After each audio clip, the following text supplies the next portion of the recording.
Today I'm going to follow a Golden Demon Winds painting tutorial for a 1997 issue of White Dwarf.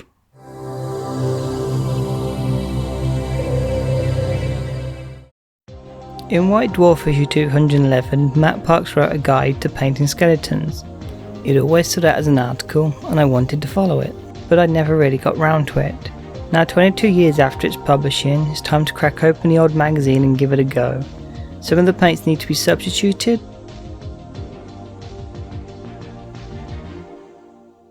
Step 1 and 2 were for building the army, so we start with the painting on step 3, and here we have to paint everything bleach bone. I substituted this for Vallejo's dark sand, which has a similar colour but covered much better. Step 4 and 5 are using ink washes to darken the ribs and the face. I really like this in the pictures and look forward to doing it, and it turned out to be one of the most difficult steps of the entire tutorial. While the painting was not difficult, finding a replacement for chestnut ink was. I picked up a Cote d'Arms paint called Chestnut Wash, but it just wasn't the same colour. So I ended up using Dark Rust from Vallejo, which was a very close match although not quite perfect.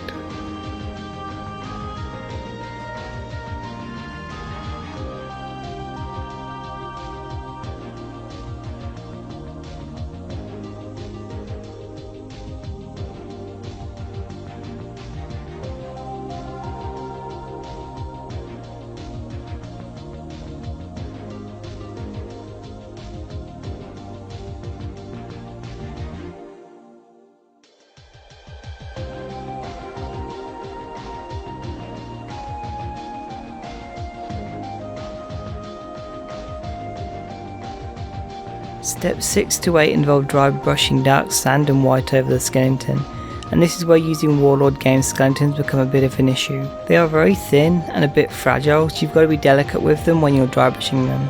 They came out a bit darker than the tutorial, but that makes them just a dirtier skeleton, and who doesn't love a dirty skeleton?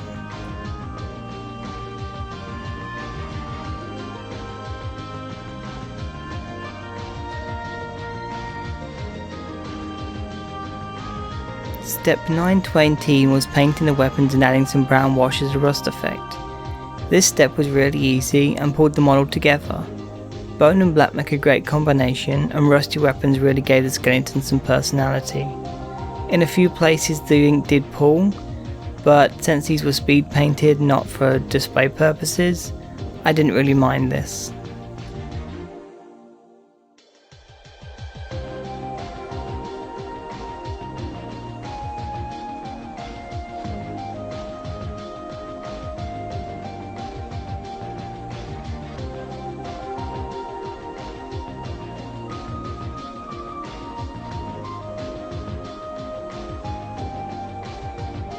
Step 20 to 24 calls for good old fashioned flocking, and then you've got to paint it brown.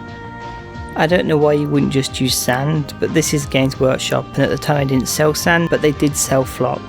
I'm sure it's all a conspiracy, but you can post any evidence you have in the comments. I struggled to paint the flock even after varnishing it. The tutorial said this would keep it attached, but it just didn't do it for me. My brush ended up being a green furry mess, and I was glad for the static grass to cover the bald spots.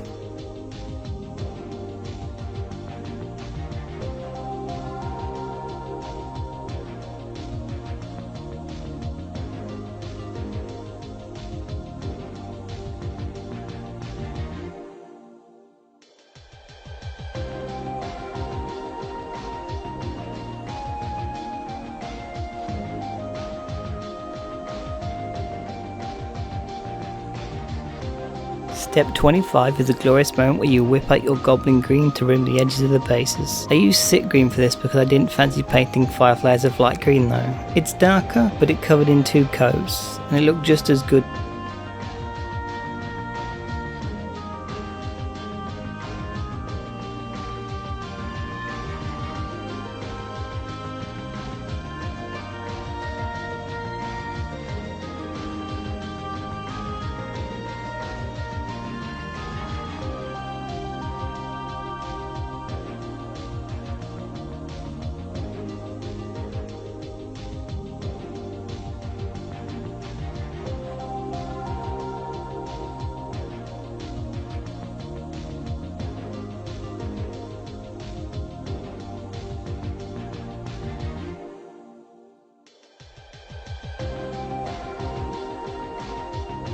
Step 29 is adding a standard, which required me to print one out on my printer and then cut it out. Luckily I found old scans online of undead banners and could scale it suitably for these guys. I had to paint the edges with deep blue where I'd cut and folded it.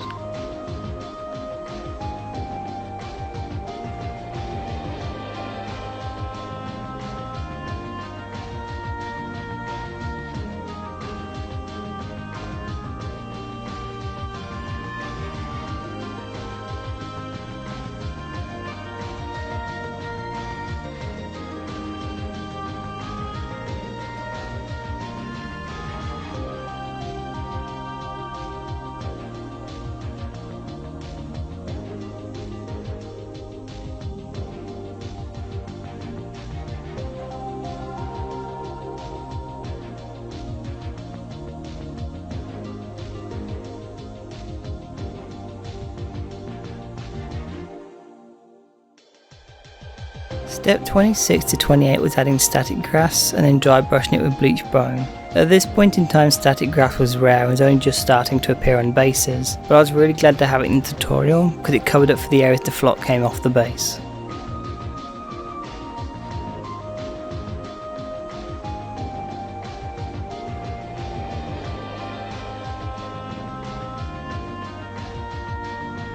With that, my 4 Skelebros are done. They turned out reasonably well and would look great on the tabletop. I really like the redness the Chester ink gave, and they have a good personality to them because of it.